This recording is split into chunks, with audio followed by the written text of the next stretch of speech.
On today's episode, I'll talk to John Maginnis, who co-hosts K-Trick and Maginnes on Tap.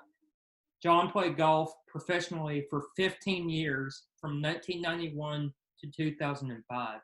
We'll learn about what it took for him to get to the PGA Tour and then transition into the role of a professional broadcaster. On a more personal note, John's brother Philip is a close family friend and was actually his caddy. All of this coming up on... Welcome to the Rowdy Riley Sports Review. My name is Rowdy Riley. Let's get rowdy! Riley, it's a pleasure, an honor. I'm thrilled to be here. What was the journey like to get to the PGA Tour? I've been thinking about this quite a bit because I might actually start writing the inevitable book that you write at this point in your life when you're my age. You've heard the phrase, the 10,000 hours. You become an expert at something when you put in 10,000 hours. And while I understand the science behind that, or don't really understand the science behind that, to be honest with you, what I know is that my journey through golf was not about the amount of time I spent in it. It was a total immersion. Every aspect of my life when I was younger was about trying to pursue the dream of playing the PGA Tour. And it never occurred to me that I wouldn't, which probably makes me pretty stupid, to be honest with you. But by the time I was in my late 20s, I got there and I got to be a rookie with Tiger. Now, I wasn't as good as Tiger. I haven't been as good at Tiger as at anything my whole life. But it was, looking back on it, it's fascinating. At the time, it was a struggle. It was a frustration. It's constant worry, but I wouldn't change a thing. It was, at the end of the day, a real blessing to get there and to have the talent to get there and stay there for a little while. Speaking to Tiger a little bit, what golfers did you enjoy playing with the most? Well, I did get to play with Tiger when he was very young, and I enjoyed that. I played with Tom Watson, who was one of my heroes, and that's hard to even fathom. I've since done a couple of things with Tom Watson, and he's still one of my heroes. I love playing with the guys who understood that the game was a game. Fuzzy Zeller, one of the older guys that I really enjoyed playing with. I played with Adam Scott when he was really young, and boy, he's just such a gentleman, even as a young man, and nothing's changed since then. So I was one of those guys that liked to talk on the golf course. I was a chatter, and so I think I enjoyed playing with some of those guys a whole lot more than they enjoyed playing with me. But who knew? I was auditioning for a whole new career while I was playing out there. If you can answer, who was the most challenging to play with? I played with Nick Faldo in Tampa on a Saturday, and I bet my caddy on the practice tee that day that I could get Nick to talk to me, and because Nick was notorious then. Now, the person that we see on CBS weekends is a totally different personality than the guy that we saw Thursday through Sunday as a PGA Tour player. And finally, I got Nick to talk to me on the back nine just for a minute. So watching him was intimidating because he was so good. This is back when he was winning his 6 majors. But then he wouldn't talk to you either. There were certain guys like that, and Greg Norman, who they just wanted to beat you. They didn't want to get to know you. They didn't care what your kids' names were. They just wanted to beat you and be done with you. And I understood that, and I respected it. But it made it less fun for me. It made it a long day on my caddy because they had to listen to me. I bet it was a little interesting having one of your older siblings caddy. It was fun. Well, Philip and I grew up playing together, and we're 2 years apart. So we were very close. And after I had been playing for a little while and he had pursued playing, and then he was pursued a career teaching.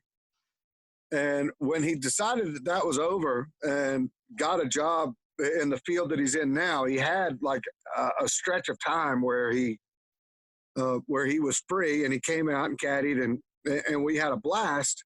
He had a lot more fun, and he'll tell you those stories, Riley. I'm not sure how much I'm allowed to tell you about the time that Philip was out there, but he had a great time. He soaked it all in. I remember one night at dinner at the John Deere Classic, Lanny Watkins was sitting at the bar, and you know my brother. My brother can talk to anybody, but you get somebody like Lanny Watkins sitting having dinner by himself. Well, of course, my brother was up in 2 seconds over chatting with Lanny. Next thing I know, Lanny's carrying his plate back over to our table. Lanny was having a good time with my brother and wanted to come sit down and have dinner with us, and that's just the kind of person that my brother is. So he didn't meet a stranger. I bet he still remembers the name of some of the volunteers working the caddy hospitality places. I mean, he soaked it all in, and we didn't fight. We fight about everything because we're brothers. On the golf course, we never fought. We never got mad at each other. We had a plan. We stuck to the plan, and we had a little bit of success. One other thing about Philip, he, in his current capacity, was conducting interviews several years ago, and one of the people that he was interviewing was Austin Johnson, Dustin Johnson's brother. And Philip gave him the advice, hey, this is a great job, and you're qualified for it, but you should go caddy for your brother for a while and see how that works out before you take this job.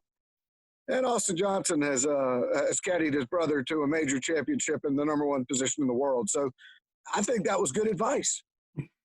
Pivoting a little bit, what made you transition into your current role as a broadcaster? There's a couple of stories. One is that in 02, I believe it was 02 or 03, I missed the cut in what's now the Korn Ferry Tour in Omaha, Nebraska.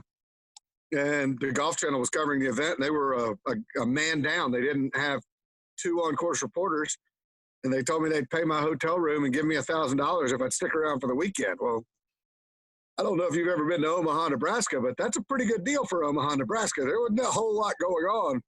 So I did, and I had fun doing it. And then in 2004, playing the PGA Tour, I got hurt. I had elbow surgery, and my agent called and asked if I had any interest in doing Thursday, Friday coverage for a couple of weeks, again, as a substitute. And the second week of the 2-week stint was the Buick Open, and I spent Friday with Tiger Woods in the afternoon. And when it was over, I interviewed Tiger. And I asked him, and now this was just a 2-week stint. I was finished after this, but I asked him the most preposterous question.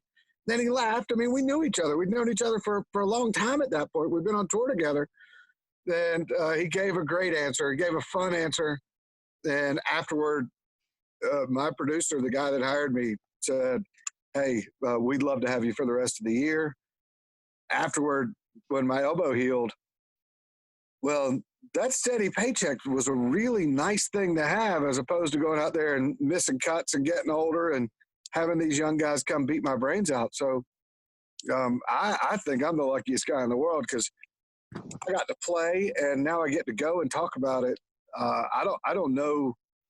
I could have been a better player, and I could be a more highly paid broadcaster. But other than that, I don't know how much it could be any better than it is. I can't think of a better combination than someone who played the sport and then turns and broadcasts it. Well, it gives me a perspective, particularly on the radio show, which is 5 nights a week, that most broadcasters aren't going to have. I always said, I can learn to be a great broadcaster, but a great broadcaster can't learn what it's like to be a PGA Tour player. They can think that they've learned, but there's moments and scar tissue and joys that they can't know unless they've lived it. And I mean, it's sort of like trying to describe being a parent.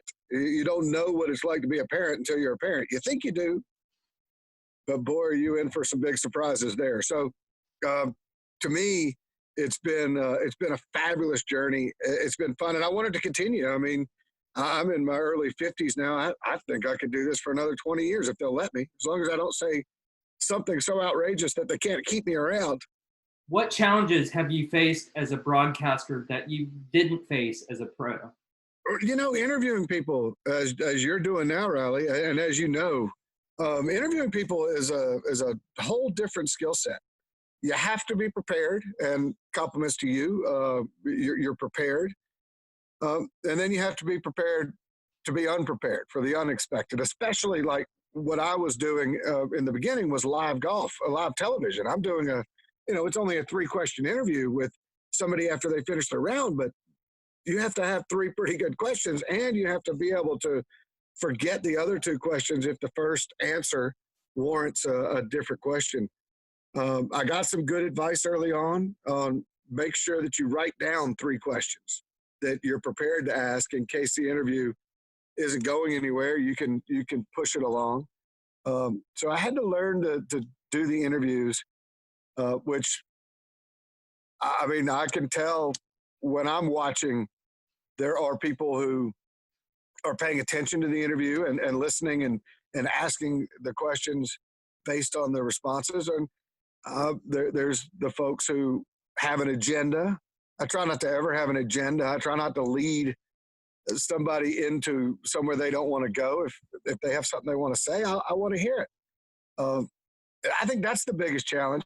That, and the other part is the being on the road is exhausting. And now I'm looking forward to it after being home for several months. But you work 3 or 4 or 5 weeks in a row, flying back and forth. That gets exhausting, but nobody's crying for me on that regard, Riley.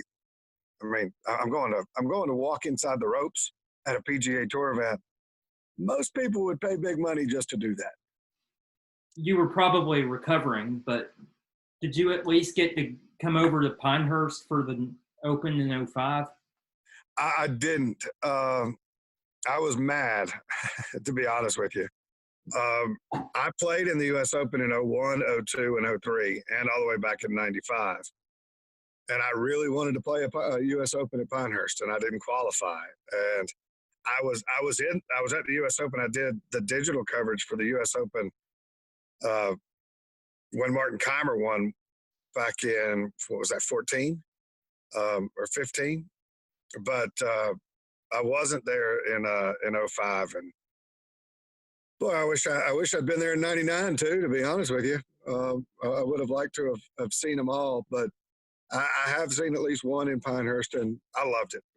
And I'm looking forward to them coming back. Pinehurst is apparently fully integrated into that rotation, and we're going to get Pinehurst every few years now. That's actually all the scripted questions I have for you, John. Okay. But one question I do have is, how can people find you or tune into your radio show? The radio show's on SiriusXM. We're on PGA Tour Radio, 5 o'clock, Monday, Tuesday, Wednesday, and then following the live coverage on Thursday and Friday, which lately we've been 5 to 7 every day of the week. And I'm on Twitter at John Maginnis. I do the live coverage on PGA Tour Live. I've done quite a bit of Golf Channel stuff too, but right now nothing scheduled. And I'm terrible at the social media. I need to get better at it, Riley. You're great at it. I need social media tips. I'm not on Instagram. I'm barely on Facebook, but you can find me on the Twitter at John Maginnis and every night on the radio. Thank you so much for the social media compliment. And actually, thank you so much for appearing. It was my pleasure. My pleasure. I need to run and get ready for a radio show. This is Rowdy Riley. Remember to always stay rowdy!